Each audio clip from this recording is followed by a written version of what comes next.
그리고 거래량은 대부분 중요해. 형님들이 거래량을 볼 때도 대부분 생각하시면 돼요. 매수할 때는 왜 거래량이 느는 게 좋고, 매도할 때, 떨어질 때는 왜 거래량이 주는 게 좋을까? 이거에 대한 부분에 대해서 형님들이 좀 생각을 잘 해보셔야 됩니다. 그리고 매수할 때는 대부분 거래량이 많이 들어오는 게 맞죠. 근데 매도할 때는 거래량이 안 들어오는 게 맞고, 대부분 매도할 때는요, 형님들, 거래량이 안 들어오는 이유가 떨어지고 있는 상태는요, 매수하고자 하는 매수 심리가 많이 떨어집니다. 그죠? 근데 반대로 올라갈 때는 매수 심리가 강해요. 사고 싶은 매수 심리가 강해. 그리고 올라가게 되면은 기본적으로 매물대가 있거나 이런 상태가 있으면 당연히 거래량이 들어올 수밖에 없는 거고, 떨어질 때는 대부분 개미들도 매수하지 않고 그런 상황들이 생기기 때문에 거래량이 느는 게 사실 이상한 겁니다. 떨어질 땐 거래량이 늘어나는 게 이상한 거예요. 거래량 같은 경우는 중요하다. 항상 판단하시면 될 것 같습니다. 거래량이 많이 터졌다고 해서 세력들이 물량 남겼다. 그것도 상황마다 진짜 달라요.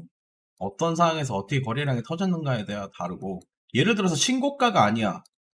신고가가 아닌 상태에서 가격을 올리는데, 예를 들어 뒤에 매물대가 이렇게 강해. 그런 상태에서 얘네가 거래량을 이렇게 붙였다고 해서 이거를 세력들이 형님들한테, 개미들한테 넘겼다고 얘기할 수 있나요? 쉽지 않겠죠. 이러면 쉽지 않아요. 신고가인 상태에서 거래량이 터지면 모르겠지만, 신고가가 아닌 상태에서 거래량이 터지면 넘기기가 쉽지 않습니다. 매물이 강한가 강하지 않은가는 거래량을 보면 어느 정도는 판단할 수는 있지. 그렇다고 해서 무조건 올라가는 건 아니겠지만. 홀더 없는 거 알고 업비트에서 올리는 건 아닐까요, 리퍼? 그쵸, 리퍼는 애초에 이렇게 봐도 거래량을 보더라도 제가 이건 설명을 했었어요. 의도적으로 올렸는데 올린 상황에서 물량을 크게 안 팔았어요. 안 팔았으니까 거래량이 안 들어온 거예요. 얘만 그러냐? 아니에요. 얘만 그런 게 아니야. 이런 애들이 많아요, 지금 생각보다. 그런 애들은 뭐다? 올리게 되면 가볍다는 얘기입니다. 가벼워요. 가벼울 수 있다. 근데 고점에서 거래량이 이 부분에서 거래량이 좀 이만치 안 들어왔다고 생각해봐.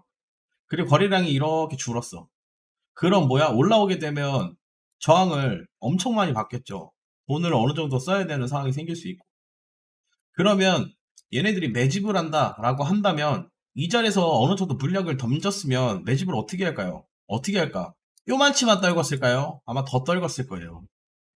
방어 안 하고. 더 떨구고 나서 밑에서 형님들한테 말도 안 되는 공포를 심어주고 나서 그거를 받아 먹었겠죠. 근데 요만치밖에 안 떨궜다는 얘기는 그만큼 얘네들도 자신이 있는 거겠지.